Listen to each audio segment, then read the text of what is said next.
Graça e paz, amados irmãos. Aqui quem vos fala é a pastora Cláudia Breves Cardoso, daqui da Igreja Missionária Viva. Estamos transmitindo essa palavra para você essa noite, porque verdadeiramente nos preocupamos com a vida de cada irmão, de cada irmã, e queremos que vocês sejam nutridos pela palavra de Deus.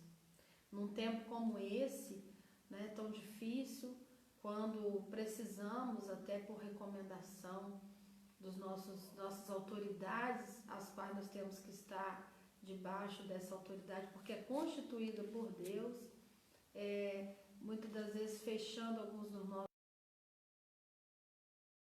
mas continua, a busca continua nos lares, a volta do culto doméstico ainda mais intensa, e Deus deseja nesse tempo que nós possamos estar reclusos, buscando no quarto, fechando a porta e juntamente com a nossa família. Quero nessa noite deixar uma palavra para você da parte do Senhor. Biblicamente, irmãos, a gente vê alguns casos de reclusão, onde o Senhor ordena que o seu povo fique recluso.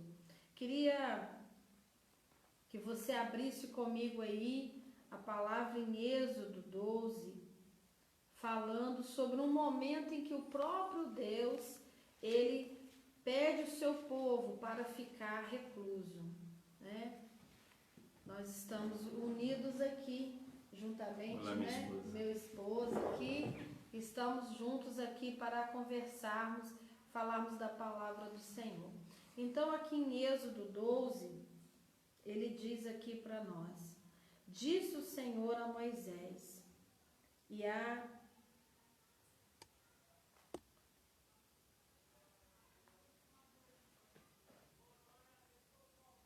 Tá dando para enxergar direito? Então nós vamos com uma luzinha aí. Isso. Disse o Senhor a Moisés e a Arão na terra do Egito: este mês vos será o principal dos meses, será o primeiro mês do ano. Falai a toda a congregação de Israel, dizendo: aos 10 deste mês, cada um tomará para si um cordeiro segundo a casa dos pais, um cordeiro para cada família. Mas se a família for pequena para um cordeiro, então convidará ele o seu vizinho mais próximo, conforme o número das almas, conforme o que cada um puder comer por aí. Por aí calculareis quantos bastem para o cordeiro. O cordeiro será sem defeito, macho de 1 ano. Podereis tomar um cordeiro ou um cabrito, e o guardareis até o 14º dia deste mês. E todo o ajuntamento da congregação de Israel imolará no crepúsculo da tarde. Tomarão do sangue e o porão em ambas as ombreiras e na verga da porta, nas casas em que o comerem. Naquela noite comerão a carne assada no fogo, com pães asmos e ervas amargas a comerão. Não comereis do animal nada cru, nem cozido em água, porém assado ao fogo. A cabeça, as pernas, a fressura, nada deixareis dele até pela manhã. O que, porém, ficar até pela manhã, queimá-lo-eis. Desta maneira comereis lombos cingidos, sandálias nos pés e cajado na mão. Vou repetir, versículo 11. Desta maneira comereis lombos cingidos, sandálias nos pés e cajado na mão. Comê-los-ei às pressas, é a Páscoa do Senhor. Porque naquela noite passarei pela terra do Egito, e ferirei na terra do Egito todos os primogênitos, desde os homens até os animais. Executarei juízo sobre todos os deuses do Egito. Eu sou o Senhor. O sangue vos será por sinal nas casas em que estiverdes. Quando eu vir o sangue, passarei por vós, e não haverá entre vós praga destruidora, quando eu ferir a terra do Egito. Este dia vos será por memorial, e o celebrareis como solenidade ao Senhor. Nas vossas gerações o celebrareis por estatuto perpétuo. Agora, olha aqui no versículo mais adiante, nós podemos ver aqui no versículo 18: desde o dia 14 do primeiro mês, à tarde, comereis pães asmos, até a tarde do dia 21 do mesmo mês. Por 7 dias não se ache nenhum fermento nas vossas casas, porque qualquer que comer pão levedado será eliminado da congregação de Israel, tanto o peregrino como o natural da terra. Nenhuma coisa levedada comereis em todas as vossas habitações, comereis pães asmos. Chamou, pois, Moisés todos os anciãos de Israel e lhes disse: escolhei e tomai cordeiros segundo as vossas famílias e imolai a Páscoa. Tomai um molho de sopo, molhai no sangue que estiver na bacia, marcai a verga da porta, suas ombreiras, com o sangue que estiver na bacia. Nenhum de vós saia da porta da sua casa até pela manhã. Olha a ordenança do Senhor. Nenhum de vós saia da porta da sua casa até pela manhã, porque o Senhor passará para ferir os egípcios. Quando vir, porém, o sangue na verga da porta e em ambas as ombreiras, passará o Senhor aquela porta e não permitirá o destruidor que entre em vossas casas para vos ferir. E o 26 diz: quando vossos filhos vos perguntarem que rito é esse, respondereis: é o sacrifício da Páscoa ao Senhor. Vai virar memorial. Amém? Esse texto é muito forte, é uma das bases bíblicas. Continua, por favor, aqui para mim. É uma das bases bíblicas falando sobre essa reclusão, quando Deus ordena seu povo, porque Ele vai agir, né? Então, nesse tempo de reclusão, quero deixar o Salmo 27:5, que diz: pois no dia da adversidade, Ele me ocultará no seu pavilhão, no recôndito do seu tabernáculo me acolherá, elevar-me-á sobre uma rocha. E o Salmo 91:1, aquele que habita no esconderijo do Altíssimo. Que lugar é esse, amados? No centro da vontade de Deus. É muito importante para que nós, como povo de Deus, como igreja do Senhor, entendamos o tempo que estamos vivendo. O bispo pregou domingo sobre isso, o tempo que estamos vivendo. Porque quando habitamos no centro da vontade de Deus, estamos seguros. Aquele que habita no esconderijo do Altíssimo descansa à sombra do Onipotente. Nesse caso de reclusão aqui de Êxodo 12, quando o povo está já na 9ª praga para a 10ª, que é a morte dos primogênitos, então aqui o Senhor dá algumas orientações para que o seu povo possa ficar protegido daquela praga. E ele diz aqui algumas recomendações para tempo de livramento. Reclusão em casa por 7 dias, versículo 18 e 19. Tomar o cordeiro para comer e dividir. Esse cordeiro simbolizando Cristo. Mais tarde nós vemos que João Batista, quando vê Jesus aproximando do Jordão, ele declara: eis o Cordeiro de Deus que tira o pecado do mundo. Então aqui há um símbolo de Cristo sendo tomado para cada lar. A família vai ser reclusa no teu lar, mas Cristo estará naquela casa com eles. Então eles deveriam escolher ali o cordeiro, e esse cordeiro deveria ser imolado e dividido. Cada família se reunia na sua própria casa. Também há uma orientação aqui no versículo 4, para que chamasse o vizinho que mais próximo, caso a sua família seja pequena, para comer aquele cordeiro, chamasse o vizinho, talvez que more sozinho, que tenha poucos membros de sua casa, para que estivessem juntos ali. No versículo 4 ainda diz: calcule o que vai comer, para não desperdiçar. Outra coisa importante: passe o sangue desse cordeiro nas ombreiras, nas vergas das portas. Há uma orientação que se unja as portas das suas casas. Algo muito forte, versículo 7. Também ele diz: comam a carne assada, não crua, né? Passada no fogo, com pães asmos. Essa carne assada, como o cordeiro simboliza Cristo, quando ele diz não comam a carne crua, a carne tem que ser passada assada no fogo. Fogo na Bíblia fala de provação. Cristo, ele foi moído por nós, ele foi provado por nós, pela nossa salvação. Como diz Isaías 53, ele foi moído pelas nossas transgressões, ele passou pelo fogo da provação. E ele diz, comam com pães asmos. Pães asmos fala de pão sem fermento. A Bíblia, ela retrata o fermento como a hipocrisia. Quando Deus está chamando o seu povo à reclusão para dentro de casa, ele está dizendo, porque dentro de casa nós somos quem somos. Nós não temos máscara dentro de casa. E o Senhor diz que haja sinceridade na busca à minha presença, que haja sinceridade entre vocês, né? Que vocês possam estar sem máscara, sem hipocrisia, ali dentro da casa, buscando o Senhor. Comam com pães asmos. Passem esse fogo de provação.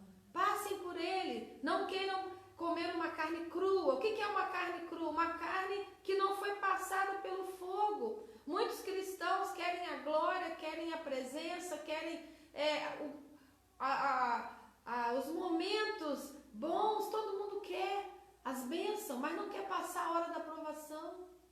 E o Senhor está dizendo, passe a hora da provação, porque eu passarei contigo. Passe pela hora da provação. Coma com pães asmos, que é isso? Sem hipocrisia, com sinceridade. E também com ervas amargas ele deveria ser comido. O que são essas ervas amargas? Para lembrar o sofrimento, para lembrar o momento que estamos passando. Estamos nos recolhendo, estamos no isolamento, Deus está conosco, mas muitos estão sofrendo lá fora, né? Profissionais da saúde estão tendo que sair para trabalhar, que Deus os proteja, que Deus os guarde. Sabemos que muitos já estão contaminados, outros perderam seus entes queridos, sofrimento na terra, para os quais, irmão, nós devemos estar orando, né? Todas essas pessoas, lembrando deles. Então, o versículo 8... ele é um versículo muito chave aqui. O que fazer dentro de casa? O que fazer nesse isolamento? Traga Cristo para o teu lar, né? O que é comer o cordeiro? Quando você crê em Jesus como teu cordeiro pascal, quando você crê em Jesus como aquele que te salva, te liberta, quando você o crê, é como se você comesse da sua carne, né? Ele entra no teu coração e ele te sustenta, ele te traz paz. Coma com sinceridade e passe pela provação, passe pelos sofrimentos. O cordeiro, ele dizia assim, come todo o cordeiro naquela noite, não deixe nada para o outro dia, porque Cristo, ele se entregou por você e por mim por inteiro. Ele não deu parte dele a nós, ele se entregou por inteiro. Versículo 10. E ele diz algo muito forte aqui em Êxodo 12, 11. Versículo 11, ele diz, comam do cordeiro, mas fiquem atentos de que maneira deveriam estar dentro das suas casas. De maneira despreocupada, de maneira ficando sem aquela preparação, não. Há uma recomendação de como ficar dentro das suas casas. Ele diz, comam com lombos cingidos. Primeira coisa que ele passa para nós a recomendação aqui em Êxodo 12, versículo 11. Como nós devemos estar dentro das nossas casas reclusos nesses momentos, enquanto lá fora existe uma praga, existe uma epidemia no mundo, existe uma pandemia já, não é? Como devemos ficar nas nossas casas? Primeira coisa, versículo 11 de Êxodo 12. Estejam com seus lombos cingidos. Lombo cingido fala de capa, fala de unção, mas também nos lembra da armadura de Deus, que nós devemos ter. A couraça da justiça, o cinto da verdade, né? O capacete da salvação, a espada do Espírito, que é a palavra de Deus, o escudo da fé, que apaga os dardos inflamados do maligno. E logo após ele fala assim, comam dentro das suas casas, mas com sandália nos pés. Sandália nos pés nos fala de quê? Do sapato da armadura, da preparação do evangelho da paz. Você não pode sair para pregar, né? Eu sou capelã, estou sempre nos hospitais. Nós temos uma equipe que trabalha em asilo, em presídio, em outros afins. Nós não estamos podendo ir para que, né, não fique pior a situação, precisamos obedecer. Nós não podemos ir lá levar a palavra. Enquanto isso, vamos calçar os pés com a preparação do evangelho da paz. Lendo a palavra, nos preparando para estar apto para quando o dia chegar, que possamos aproveitar a nossa oportunidade. Amém? Mas ele não termina aí, ele diz assim, olha, lombo cingido, sandália nos pés, cajado na mão. Cajado na mão. Estranho, né? Dentro de casa, né, Bis? Usando capa, lombo cingido. Geralmente usava-se capa quando ia pra rua. Dá uma ideia de tipo assim, fique em casa, mas fique preparado. Porque a qualquer momento o noivo vem. Fique em casa, recluso, mas não abaixe a sua guarda. Fique orando, fique jejuando, fique adorando, fique buscando. Nós temos hoje a internet que você pode passar uma mensagem, uma palavra de conforto às pessoas. Evitem divulgar o mal. Divulguem coisas necessárias e a palavra de Deus. Divulguem notícias corretas. Procurem saber se não é um fake news, se não é uma notícia errada, né? Coloquem notícias corretas, mas de preferência, transmita a palavra do Senhor para que não haja desespero nos corações, pânico. Mas voltando aqui ao nosso estudo de hoje, ele fala que deveriam ficar em casa com lombo cingido, sandália nos pés, mas com também cajado na mão. O povo ali de Israel era um povo que cuidava de ovelhas. Cajado na mão simboliza, então, o trabalho deles. Simboliza estar pronto para sair para o trabalho. Glória a Deus. Simboliza autoridade para guiar o rebanho de Deus. O cajado está na tua mão. Não coloque teu cajado de lado. Como os discípulos do caminho de Emaús que falaram, Jesus morreu, acabou, não tem mais jeito, agora vou voltar para casa, né? Porque Jesus estava caminhando com eles, eles não sabiam. O Senhor está conosco, irmão, nesse momento. O Senhor está conosco. Não coloque o teu cajado guardado. Segure bem firme o cajado que Deus te deu para guiar o rebanho de Deus. Esteja em casa, mas esteja com o seu cajado na mão. Amém? E um detalhe do versículo 11. Comam às pressas. Ou seja, fiquem ligados, né? Fiquem ligados, porque a qualquer momento o Senhor pode recolher a tua igreja, ou podemos receber um chamado de voltar ao trabalho. O nosso cajado está pronto, está na mão. Todas essas recomendações eram para guardá-los da 10ª praga, né? Todas essas recomendações eram para guardá-los da 10ª praga, que era o quê? A morte dos primogênitos, né? A morte seria solta. Exatamente. Deus executaria, então, conforme o versículo 12, o seu juízo. O juízo sobre as nações estaria acontecendo. Deus estaria agindo.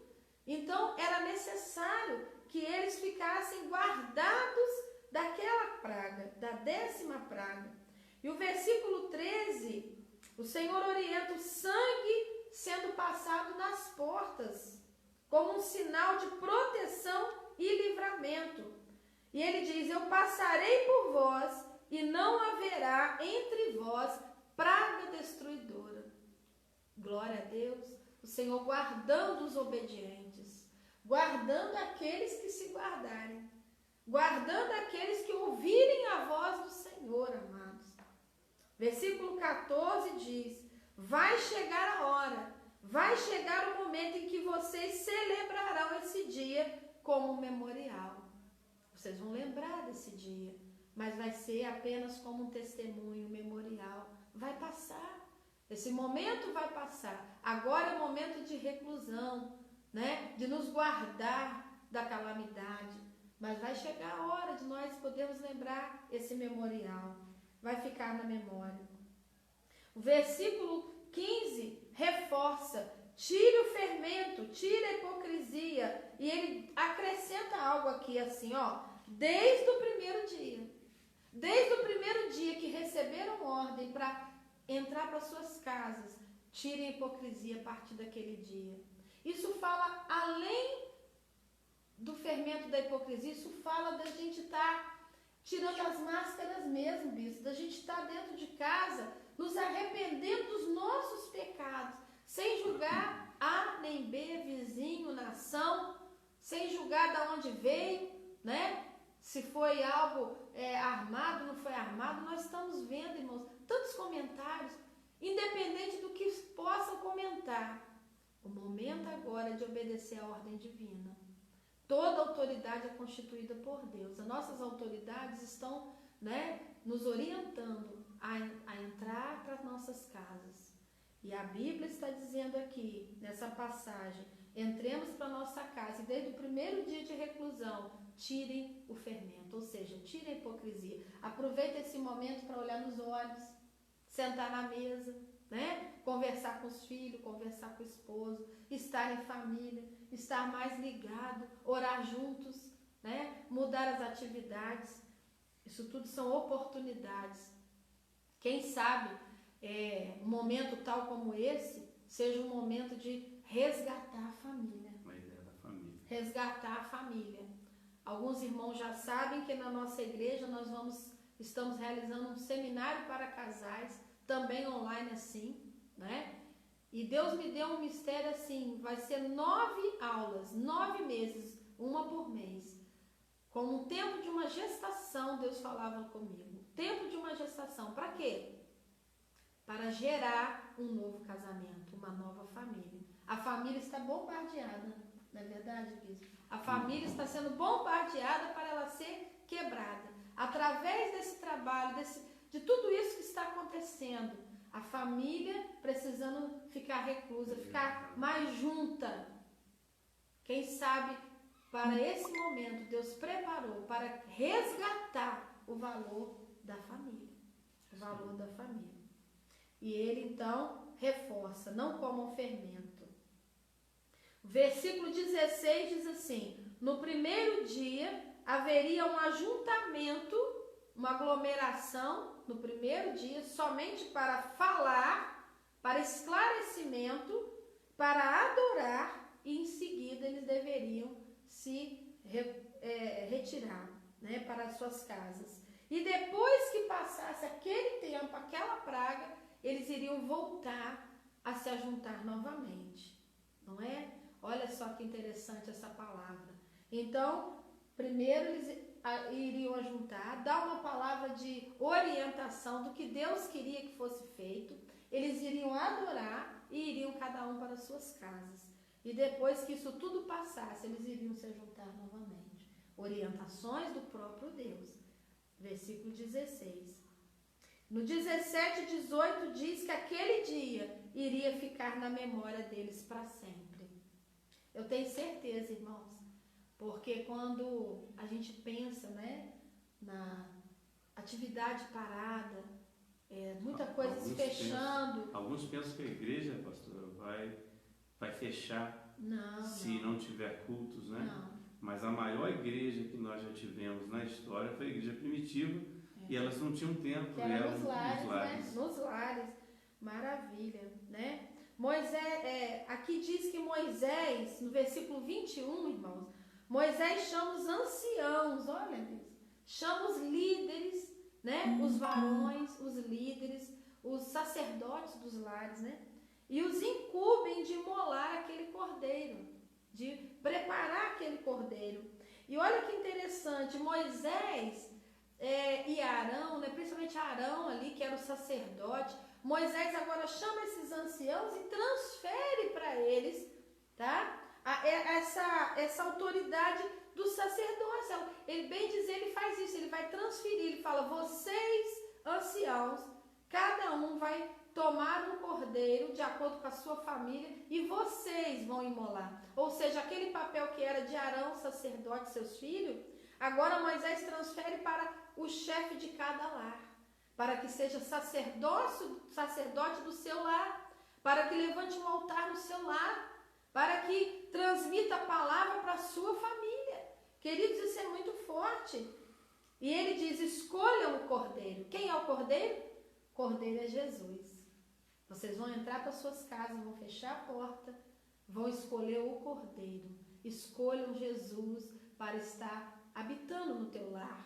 Talvez você nunca pensou nisso, você que me ouve, ainda não abriu teu coração, ainda não disse, Jesus, eu te recebo no meu coração. Talvez você está afastado, né, dos caminhos do Senhor e você diga, pastora Cláudia, bispo Paulo, eu quero voltar para Jesus, mas agora é um período em que as igrejas estão fechadas. Querido, entra no teu quarto, dobra o joelho e diga, Senhor Jesus, eu pequei contra o céu perante a ti, não sou digno de ser chamado teu filho, mas me recebe como um servo teu. E você vai ver que ele vai ao teu encontro, ele vai te abraçar nesta hora, ele vai te receber como filho, sim, né? Receba. Então olha que interessante, bispo, cada varão, cada ancião do povo de Israel, né? Ele era o quê? Ele recebeu ali de Moisés, no versículo 21, essa incumbência, né, de sacerdócio para imolar o cordeiro, segundo a sua família. E do versículo aqui 22, eles ainda tinham a incumbência de marcar as suas portas com o sangue. Era incumbência dos chefes de família, né? Você, varão de Deus, que conhece a palavra, você ora a tua casa, ora a tua porta, bota a tua família para dentro. Lembra de Noé, né? Eu até anotei aqui, ó, lá em Gênesis 6, né, de 5 a 18, depois do versículo 20, Noé e sua família entraram na arca para os conservarem em vida. Versículo 20 do capítulo 6 de Gênesis.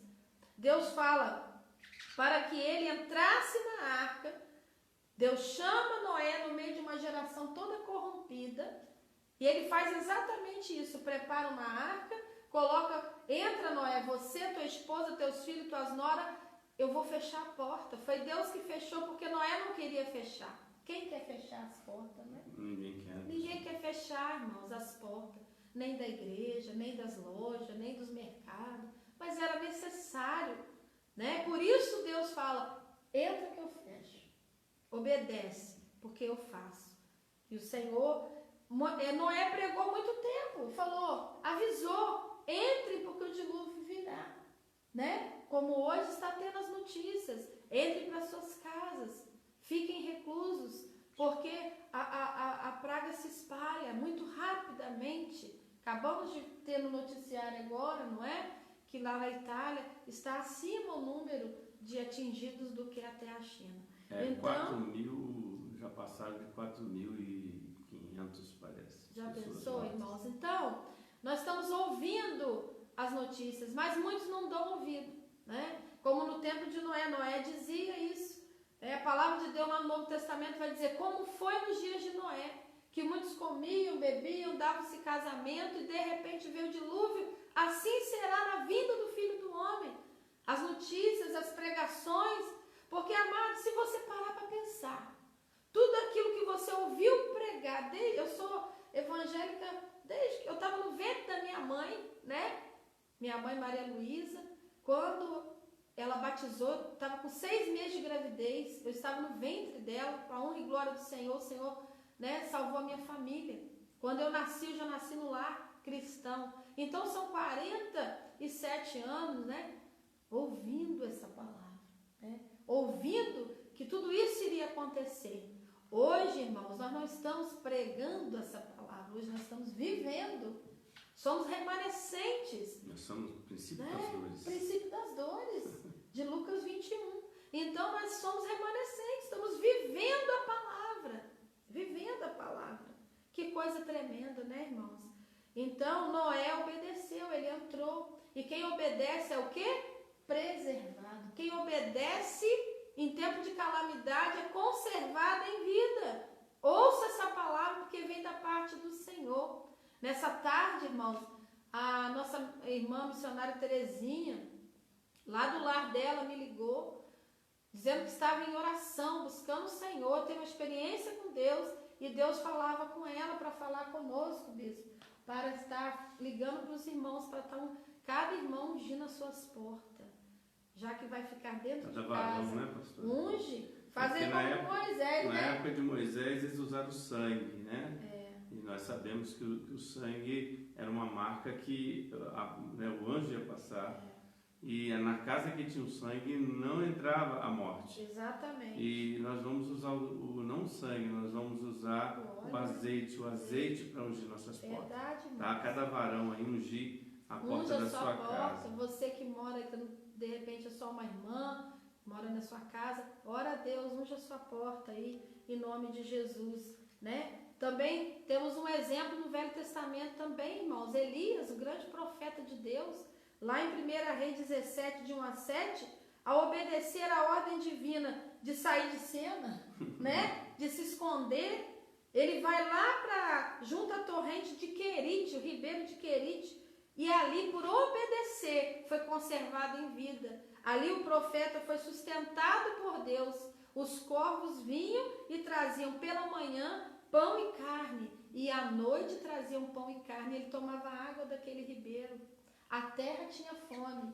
3 anos e 6 meses sem chuva. A terra havia fome. Por quê? Por causa do pecado do rei Acabe e Jezabel. O que é que traz calamidade, peste, epidemias, pandemias ao mundo? O pecado, irmãos. A idolatria, a feitiçaria, afastamento do Senhor, né?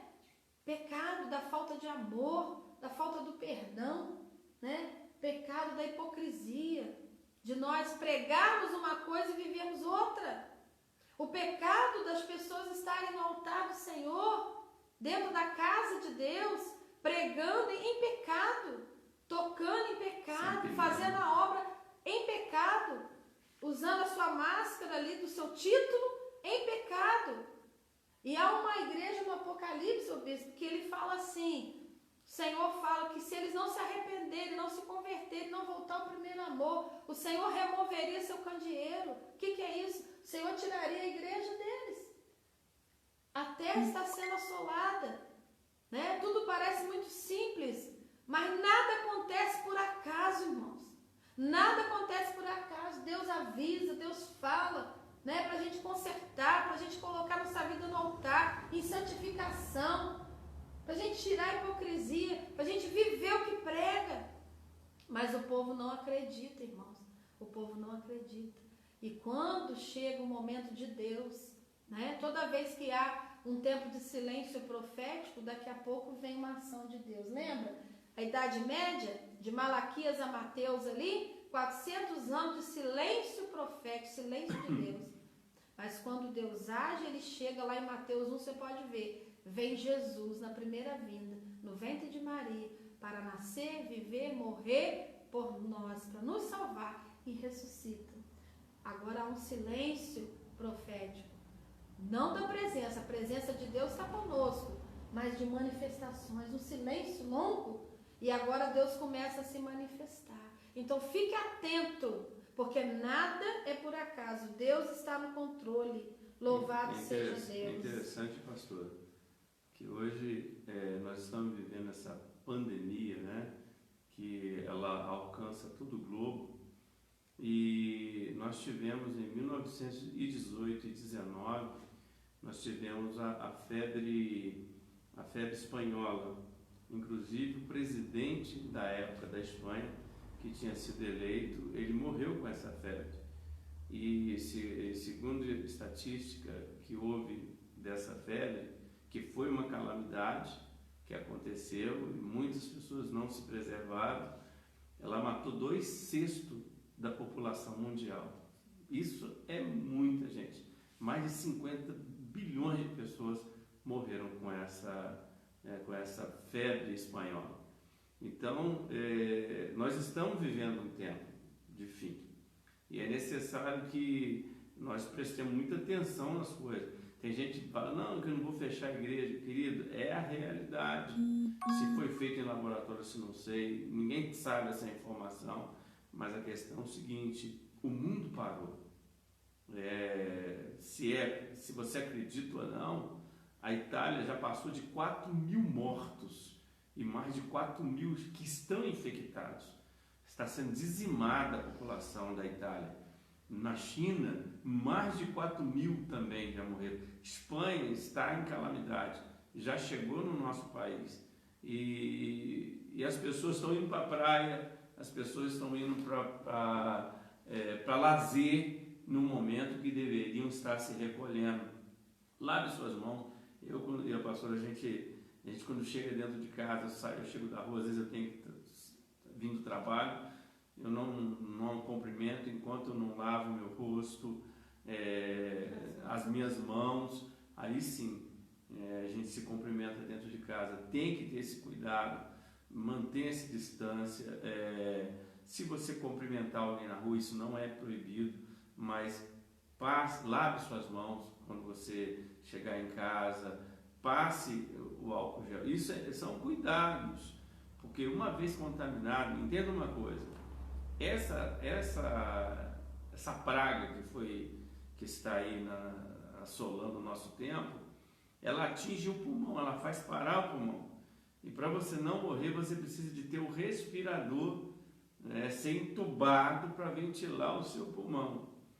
E entenda, querido, fica aí entre 20 e 21 dias entubado. Só que são poucos respiradores para uma multidão. Por isso que na Itália está morrendo tantos. Porque você tem que escolher quem vai viver e quem vai morrer. Isso está acontecendo, isso não é fake, é o que está acontecendo. E a gente tem que estar se preparando para isso. E eu estava, pastor, permita dizer aqui, não atrapalhando a tua mensagem, nós estávamos assistindo os noticiários, em nenhum canal, em nenhum estado, falou assim, que vai fechar clube, que não pode ter isso, que não pode ter show, mas nenhum dos canais falaram sobre fechar a igreja. Eu achei muito interessante que o Dória de São Paulo, o governador de São Paulo, e também o nosso governador do Rio, eles deram uma sugestão que seria bom que não houvesse aglomerações. E eu achei muito interessante deles não falarem que a igreja vai fechar, porque, querido, nós somos luz. E a sociedade apela pelo bom senso da igreja. Nesse momento de calamidade, eu não vou obrigar a igreja a fechar, porque a igreja ela é uma agente de mudança, é uma agente que ajuda as pessoas, de conservar a vida. Então, eu não vou obrigar a igreja, porque a igreja já é obediente. Então, não preciso sancionar uma lei para a igreja fechar, ser obrigada a fechar, sendo que a igreja ela tem que estar apoiando esse momento e orientando, está orientando. Não é uma coisa, não é demônio, é um momento que você tem que pensar na tua saúde. Eu sei que muitos pensam contra, mas assim, no bom senso que a gente tem visto, Mônaco, aquela corrida que há em Mônaco, 60 anos, 66 nunca parou, eles pararam por causa da doença. Todos estão cooperando. Até porque, bispo, não é hora de pensar em mim, só em mim, chegou a hora do nós. Né? Vamos pensar no coletivo. Vou só encerrar aqui então, versículo 22 de Êxodo 12. Eles ainda tinham incumbência de marcar suas portas com o sangue do cordeiro, e logo a ordem veio. Olha o versículo 22 de Êxodo 12. Qual foi a ordem? Nenhum de vós saia da porta de sua casa. Veio a ordem da parte do Senhor. Né? Nenhum de vós saia da porta de sua casa. Então, o que está acontecendo hoje já aconteceu com o povo de Deus, lá atrás, lá no Egito. Né? Até pela manhã. Momento de praga, momento de epidemia, pandemia. A orientação bíblica é: nenhum de vós saia da porta da tua casa. Até pela manhã. Essa manhã aqui profeticamente simboliza o momento propício que o mal passou. Isso aí. É muito forte, irmãos. Fica ligado.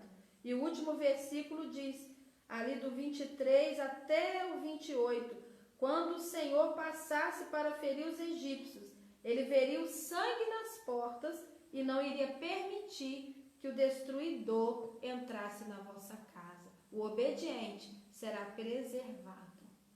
Amém? e guarda esse dia como testemunho para os seus filhos, né? Estamos aqui de Barra Mansa, falando da Igreja Missionária Viva. Eu sou a pastora Cláudia Brezo, o bispo Paulo Cardoso, meu Eu sou o esposo. bispo Paulo da pastora Cláudia. Eu sou a pastora Cláudia do bispo Paulo. Estamos aqui, né, em março de 2020, momento de pandemia do coronavírus, e estamos orando por vocês, amém? O bispo vai fazer uma oração agora, pedindo para o Senhor proteger o seu lar, amém? Eu queria que você colocasse aí um copo com água, né? Não que o copo com água, que a água vai fazer alguma coisa, mas como Deus tem um mistério comigo através de água, quem sabe você está enfermo e nesta hora aí você pode receber uma cura de Deus.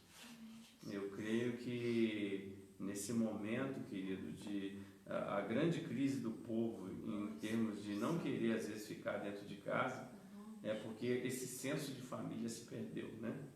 Tem mães que estão em crise porque às vezes é mais fácil manter os filhos dentro de um colégio para ficar livre, mas esse é o momento da gente trabalhar a questão de família. E a igreja, querida, ela não acaba porque o templo teve que ficar fechado por causa de uma epidemia, de uma pandemia, porque a igreja, ela nasceu nas casas. Então, a sua casa é uma igreja, né? Sua casa é uma célula. Isso é muito importante. Pai, em nome de Jesus, em acordo aqui com a minha esposa, Senhor, de mãos dadas, nós queremos nessa oportunidade dessa noite estar abençoando, Deus, a cada família. Que a unção que há sobre nossas vidas, Senhor, seja derramada sobre cada lar que nessa hora nos assiste, a cada pastor que nessa hora nos assiste, a cada obreiro, Deus, a cada pessoa, ó Deus, vivo longe, perto. Tem gente de Santa Catarina, tem gente de Rio Grande do Sul nos assistindo, gente do Paraguai, gente da Argentina, e que o Senhor, Deus, esteja nos abençoando a todos nessa hora. Dá livramento, entra dentro dessa casa. Pai, essa água que o teu servo, a tua serva, pela fé colocou aí para que ele venha tomar, para curar a enfermidade, que ela sirva um remédio. Ela é água, Senhor, mas quando ele tomar, que o Senhor opere maravilha. Sabe por quê, Deus? O Senhor é aquele que converte a água em vinho, o Senhor é aquele que pode converter a água em um remédio necessário. Eu creio, nós cremos, e a tua palavra diz: se nós cremos, veremos a glória de Deus. Pai, eu não estou orando aqui porque apenas eu creio, mas eu já vi o Senhor fazer perna de paralítico crescer, já vi o Senhor fazer cego enxergar, paralítico andar, eu já vi o Senhor fazer milagre. Então nós cremos no milagre e profetizamos nessa noite que, ó Deus, o Senhor libere seus anjos a entrar dentro desse lar, Senhor, a entrar dentro dessa casa, na casa desse sacerdote, seja no hospital, seja no momento que essa pessoa está assistindo esse vídeo, que ela receba a tua vitória, que ela receba a tua unção, que ela receba a tua cura. Nós profetizamos como profeta e pedimos pela nossa nação, pedimos por esse momento que o mundo está vivendo. Pai, dá sabedoria ao nosso presidente, dá sabedoria aos nossos governantes, aos prefeitos de nossa cidade, aqui, ó Deus, principalmente o prefeito Rodrigo Dávila, que o Senhor esteja abençoando ele, toda a sua comitiva, Deus. Ó Deus, eu quero pedir pelos agentes de saúde, pelos médicos que vão estar, ó Deus vivo, aí na frente de guerra, enfrentando, ó Deus vivo, aí ajudando as pessoas, ó Deus, que vão estar passando por infecções, que o Senhor venha estar dando sabedoria, Deus vivo, a todos os laboratórios que estão, ó Deus, no Brasil, na Itália, na Coreia, no Japão, nos Estados Unidos, ó Deus, em Israel, estão pesquisando uma vacina contra essa calamidade, ó Deus, contra essa praga que está no mundo. Mas, ó Deus vivo, nós permanecemos em Cristo, seja vivendo ou morrendo, nós estamos no Senhor. Te glorificamos, profetizamos a tua vitória esta noite, em nome de Jesus. Amém. Amém, Senhor. Amém. Amém. Queridos, graças a Deus, nós tivemos muitos irmãos que participaram. Eu espero que realmente se proteja, querido, leve a sério. lave as suas mãos, sai pela rua, dependendo do lugar, até os ônibus pararam, porque o mundo, as fronteiras, né? Aqui do Rio de Janeiro, fecharam, ninguém entra, ninguém sai, os ônibus vão parar de circular, as grandes cidades pararam tudo. Eu estava vendo hoje uma reportagem das pessoas na praia, a polícia anunciando: volte para os seus lares por causa da contaminação, e as pessoas estão obedecendo. Gente, se o mundo está se mobilizando, a igreja também tem que se mobilizar. Nós vamos estar firmes em oração em nossos lares, nutrindo, com a palavra. Lives como essa daqui, nós vamos estar trazendo palavras, informações, orientações. Nós queremos pastorear, nesse momento as famílias. Mas eu deixo aqui o nosso abraço, direto de Barra Mansa, pessoas aí que disseram que estavam com saudade de nos ouvir. Nós Deus abençoe, em nome de Jesus. Nós tivemos aqui, pastor, não dá nem para eu ouvir tanto nome, a Paloma, Deus abençoe a todos. Paloma, Ana Paula, pastor Sebastião Breves, Amém. Todos os irmãos aí, todos que participaram, irmã Ana Cristina, a Juliana Moreira, o Walter, Deus Walter abençoe, Alves, irmão. o Décio, Amém. a Águida, todos estavam nos assistindo. Amém. Aí. Deus abençoe. Deus abençoe, espero que tenha sido bom para vocês, como foi para nós também. Deus Amém. abençoe. Glória a Deus. A pastora aí vai estar se despedindo, enquanto a gente, eu vou estar desligando essa transmissão, mas valeu estar com vocês. Amém. Deus abençoe. Fique na paz do Senhor Jesus. Uma noite guardada pelo Senhor. E lembre-se, o obediente é conservado em vida. Amém? Fiquem com Deus.